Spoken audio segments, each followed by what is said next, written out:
पिला माने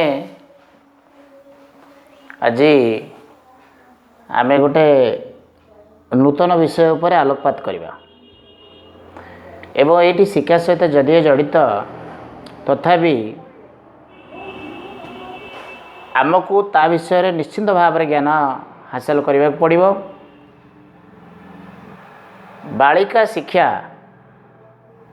बा नारी शिक्षा ए विषय में आलोचना करवा। चाइल्ड एजुकेशन बा गर्ल्स एजुकेशन विषय में आलोचना करवा। ता पूर्व ये आलोचना पूर्व आम भारत वर्षर शिक्षा पद्धति को अध्ययन करने को जीवा। शिक्षा कहले आम कौन बुझंती, शिक्षा कहले आम कौन जानती।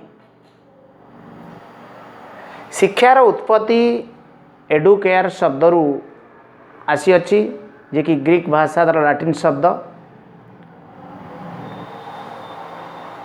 ये जो शब्दर उत्पत्ति लाभ करी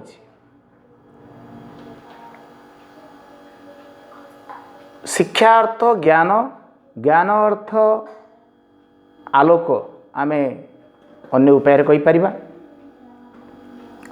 ज्ञानर विकास घटिले लोकर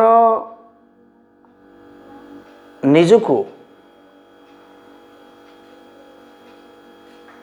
तार मानसिक स्तर रे एभली भावे प्रस्तुत करि पारे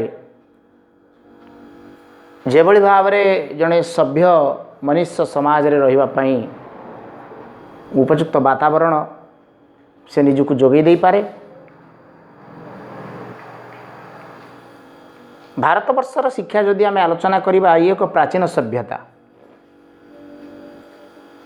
भारतवर्ष एक पवित्र भूमि जोटी पुराणर सृष्टि, जोटी पवित्र नदी मानकर सृष्टि, जोटी पवित्र नदी मानकु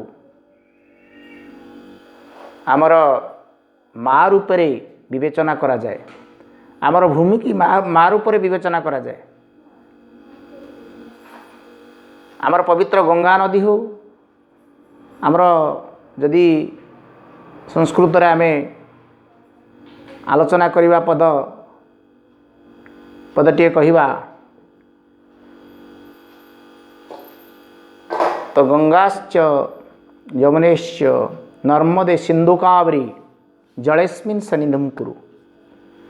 से गंगा हो, गोदावरी हो, से जमुना हो, आर पवित्र जल ये मार जल, भारत माता हो ये भी मार जल। बालिकाटीए माँ रूप जो धारण करे, सहनशीला निजको समाज रे पर्यवेक्षित करि पारि थाए। तो माँ समस्त उत्पत्ति दिए, स्नेह दिए, श्रद्धा दिए, भाव दिए, सबू दिए। आ तार जदि व्यापक उन्नति करा जाई पारे नाही, नारी शिक्षार बा बालिका शिक्षार जदि स्वतंत्र भाव रे उन्नति करा जाई पारे नाही, ताले समाज के अग्रगति करि पारिबो नाही। आमर जदि पाश्चात्य सभ्यता को जीवा, तांको सभ्यतार भिन्न संस्कृति, किंतु आमे जदि अतीत को जीवा, आमर पुरातन वेद वेदांत रचित समय हरप्पा महेंजोदड़ोर जो सभ्यता, सिंधु सभ्यता, सेठी मन्य नारी मान को प्राधान्य दिया जाउथिला। सेठी मध्य बालिका मान को प्राधान्य दिया सेमानक पाई विभिन्न व्यवस्था मध्य करा जाउथिला किबळी शिक्षार सेमानकर उन्नति घटिबो। ताले आज जे केवल बालिका शिक्षार विकास घटी ता नुहे, या अनति कालरू समयरू एथिपाई प्रचेष्टा चली।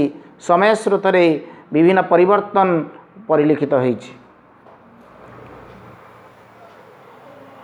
आमे यदि प्राचीन भारतर शिक्षा पद्धति देखिबा सेतळे वेद वेदांतर युग थिला। परवर्ती पर्याय रे ଯେତେବେଳେ ଆମେ ଭାରତବର୍ଷ ଯେତେବେଳେ ବୁଦ୍ଧ ଜୈନଙ୍କର ସମୟ ଆସିଥିଲା ସେତେବେଳେ ମଧ୍ୟ ନାରୀମାନଙ୍କୁ ପ୍ରାଧାନ୍ୟ ଦିଆଯାଉଥିଲା। ତମର ମନେ ଥିବ ସଂଘମିତ୍ରା ଥିଲେ ଅଶୋକଙ୍କର ପୁତ୍ରୀ। ସେ ଅନୁରାଧାପୁରମ୍ ତାଙ୍କର ପୁଅ ଆଉ ସେ ସଂଘମିତ୍ରା ଅଶୋକଙ୍କର ଅନୁରାଧାପୁରମ୍ ଠାରେ ଯାଇକି ଶ୍ରୀଲଙ୍କାରେ ବୁଦ୍ଧି ସ୍ତ୍ରୀକୁ ବୃକ୍ଷକୁ ସ୍ଥାପନ କରିଥିଲେ। ଆକୁ ମଧ୍ୟ ଆମକୁ ଜାଣିବାକୁ ପଡ଼ିବ ଯେ ସେତେବେଳେ ବି ଝିଅମାନଙ୍କୁ ପ୍ରାଧାନ୍ୟ ଦିଆଯାଉଥିଲା, ଝିଅମାନଙ୍କର ଶିକ୍ଷାକୁ ପ୍ରାଧାନ୍ୟ ଦିଆଯାଉଥିଲା, ଝିଅମାନଙ୍କୁ ସମାଜରେ ଗୁରୁତ୍ୱ ଦିଆଯାଉଥିଲା। ସେ ଶାସକ ରାଜାଙ୍କର ଝିଅ ହେଉ ବା ସମାଜରେ ନିଷ୍ପେଷିତ ଅବହେଳିତ ଝିଅ ହେଉ, ଇଏ ହେଉଛି ସେ ସମୟର କଥା। ପରବର୍ତ୍ତୀ ସମୟରେ ଯଦି ଆମେ ଆଲୋଚନା କରିବା, ମଧ୍ୟଯୁଗରେ ରେଜିଆ ଯେ କି ଜଣେ ନାରୀ ଥିଲେ, ସେ ମଧ୍ୟ ଶାସନର ଅଧିକାରୀ ହୋଇପାରିଥିଲେ।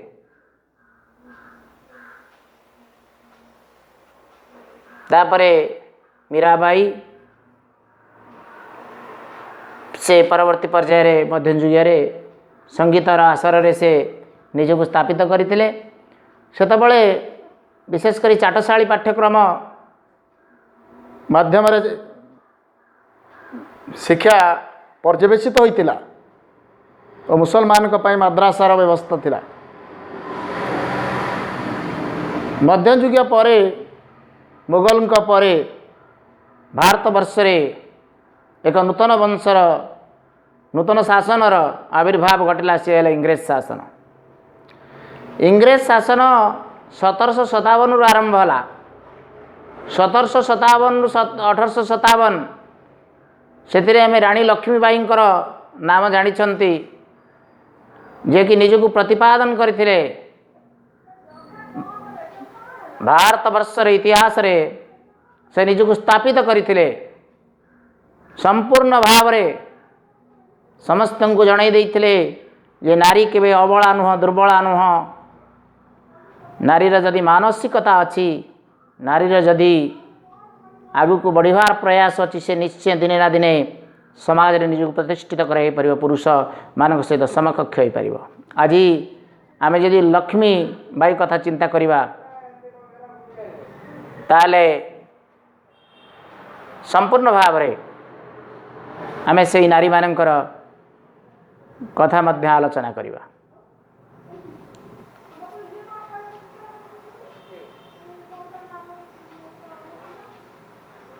ପରବର୍ତ୍ତୀ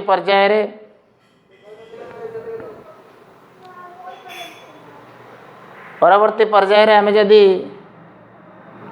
এই ନାରୀ ଶିକ୍ଷା ବିଷୟରେ ଆଲୋଚନା କରିବା, এই ବାଳିକା ଶିକ୍ଷା ବିଷୟରେ ଆଲୋଚନା କରିବା, ତାହେଲେ ଆମେ ଟିକେ ଇଂରେଜ ଶାସନର ଯେଉଁ ଶିକ୍ଷାନୀତି ସବୁ ରହିଥିଲା, ଇଂରେଜମାନେ ଆଧୁନିକ ଶିକ୍ଷାକୁ ପର୍ଯ୍ୟବେସିତ କରିବା ପାଇଁ ତାଙ୍କର ବିଭିନ୍ନ ଶିକ୍ଷାନୀତି ଆରମ୍ଭ ହୋଇଥିଲା। ବିଶେଷ କରି ଯେଉଁ ବଡ଼ ବଡ଼ ଶିକ୍ଷା କମିଟି ଗଠନ କରାଯାଇଥିଲା, ସେମାନଙ୍କ ମଧ୍ୟରେ ଆମେ ଲର୍ଡ଼ ୱିଲିୟମ ବେଣ୍ଟିଙ୍କ ସମୟରେ ମ୍ୟାକେଲଙ୍କ ଦ୍ୱାରା ଶିକ୍ଷାନୀତି ପ୍ରଣୟନ କରାଯାଇଥିଲା। ଇଂରାଜୀ ଶିକ୍ଷାର ପ୍ରସାର କରାଯାଇଥିଲା। ବାଳିକା ବିଦ୍ୟାଳୟମାନ ସ୍ଥାପନ କରାଯାଇଥିଲା। ବାଳକ ଓ ବାଳିକା ଉଭୟ ପଢ଼ୁଥିବା ବିଦ୍ୟାଳୟମାନ ସ୍ଥାପନ କରାଯାଇଥିଲା। ସେ ସମୟରେ କଲେଜ ଶିକ୍ଷା, ମହାବିଦ୍ୟାଳୟ ଶିକ୍ଷାର ମଧ୍ୟ ଉନ୍ନତି ଘଟିଥିଲା। ଶିକ୍ଷାକୁ ସେତେବେଳେ ବ୍ୟାପକ କରାଯାଇଥିଲା। ସବୁ ଲୋକମାନେ ବ୍ୟାପକତା ଲାଭ କରିଥିଲେ ଶିକ୍ଷା। ତାପରେ ଆସିଲା ହଣ୍ଟର କମିଶନର, ପରବର୍ତ୍ତୀ ପର୍ଯ୍ୟାୟରେ ଉଡ୍ କମିଶନ, ତାପରେ ସ୍ୟାଡର କମିଶନ,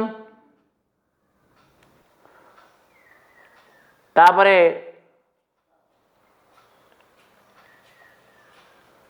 ୱାର୍ଧା एजुकेशन कमिशन एमती विभिन्न एजुकेशन कमिशन आसिला एवं शिक्षार उन्नति गला लोक माने अनुभव कले जे जदि शिक्षार विकास घटवा को आवश्यक आमे मन करूचंती सेतिपाई नारी शिक्षा को गुरुत्व देवा दरकार। गोटे अध्ययन जना पड़ता 1921 मसीह सारा भारत वर्ष में 22% नारी केवल शिक्षा लाभ करते से समय लेखि पढ़ार जो शिक्षा 78% लोक शिक्षित होई नथिले।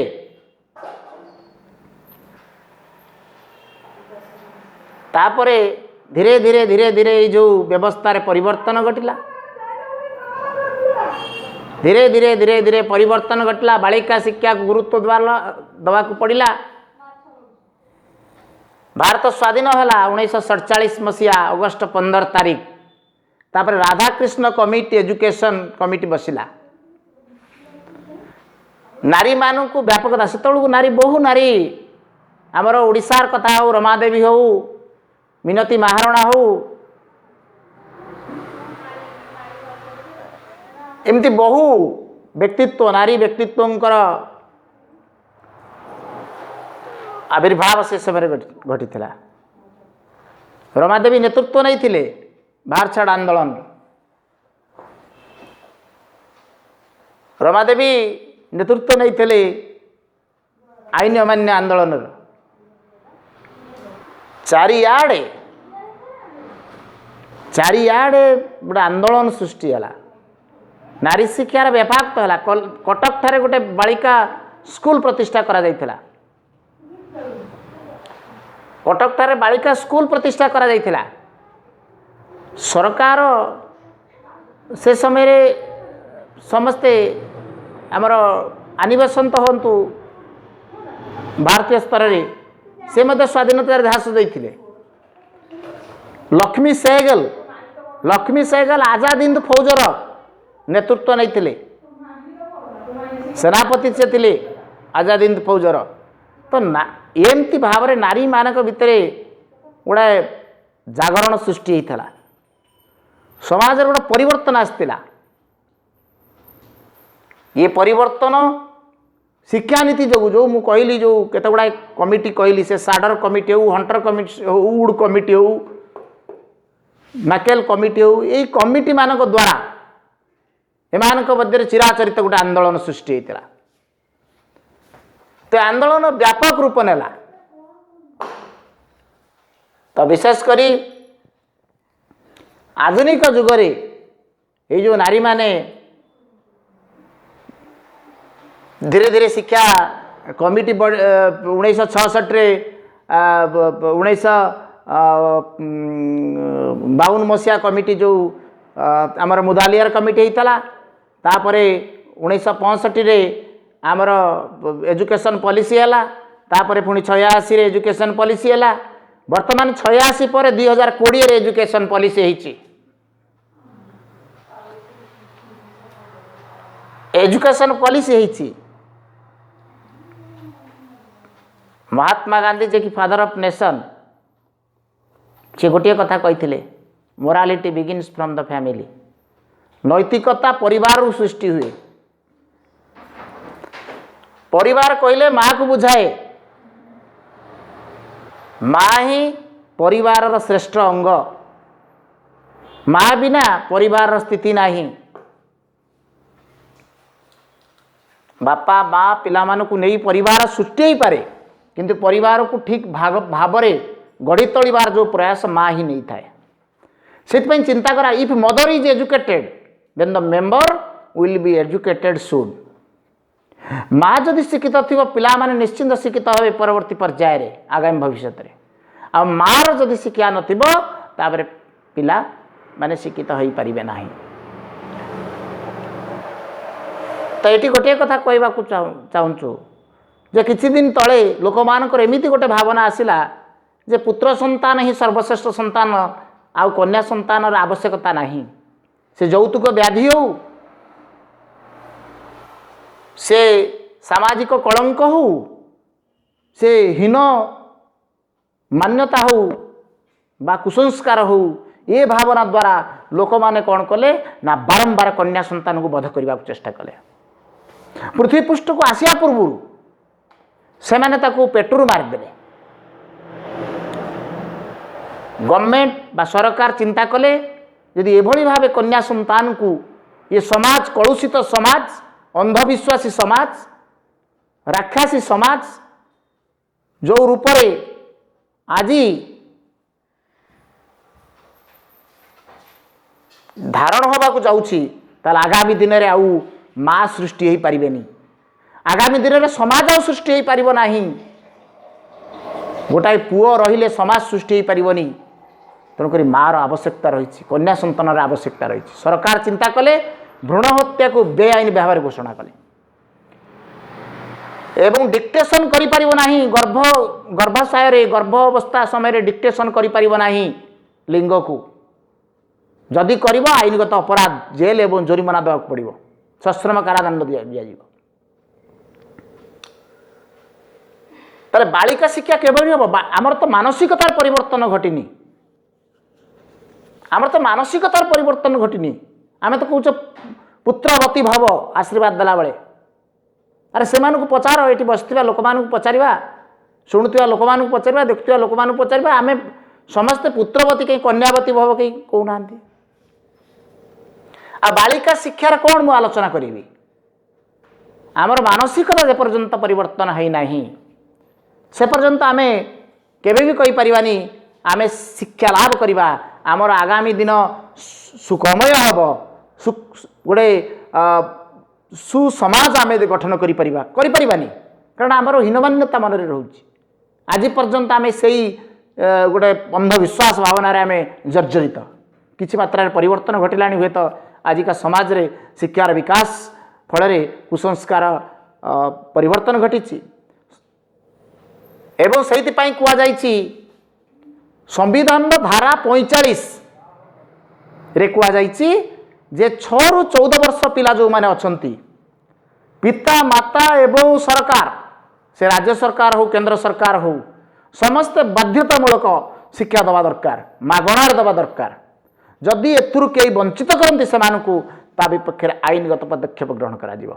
It's a part of fundamental right. परवर्ती पर्यायर है 2010 21 क धारा अनुसार जे 6 ରୁ 14 वर्ष पिला माने जदि कौनसी प्रकार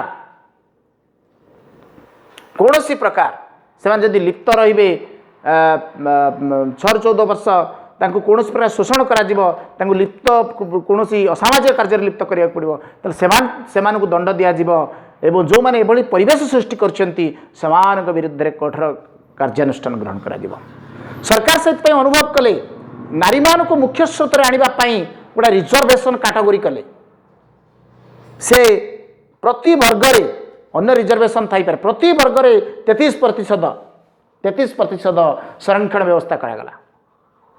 33% संरक्षण व्यवस्था करिया फल से माने मुख्य स्रोत को आसबार जो प्रयास से माने आसी पारिले।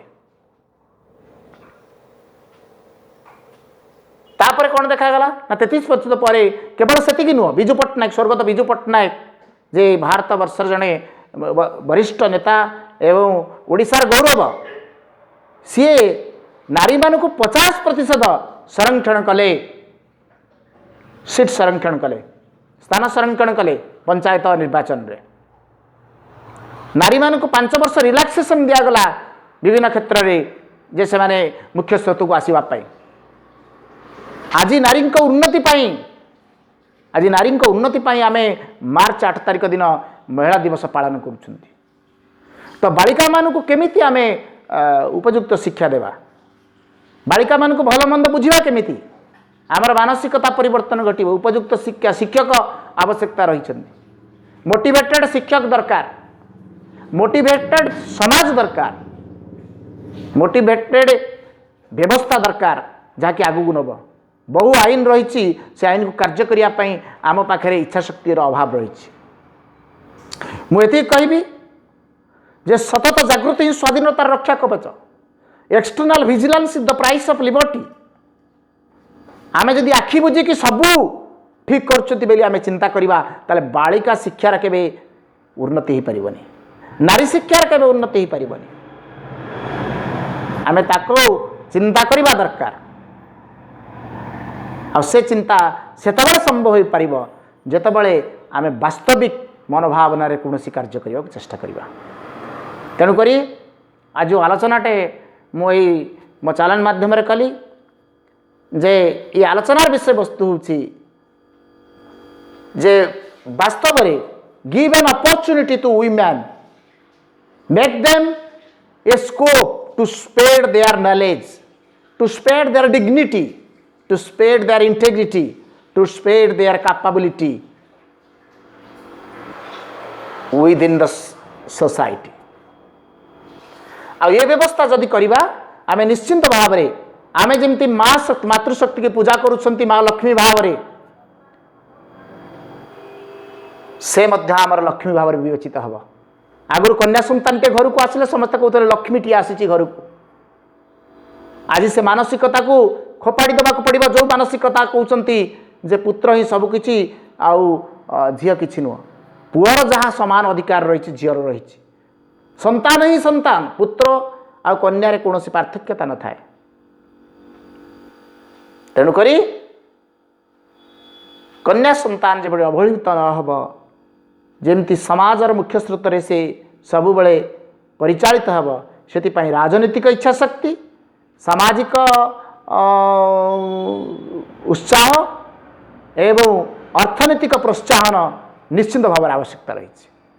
ताले आज मु आशा करुछि मु जो आलोचनाटी कली समस्त को किछि मात्रा भल लगी एवं समाज पाई निश्चिंत भाव में यह किछि मात्रा लाभदायक हम। जय भारत माता।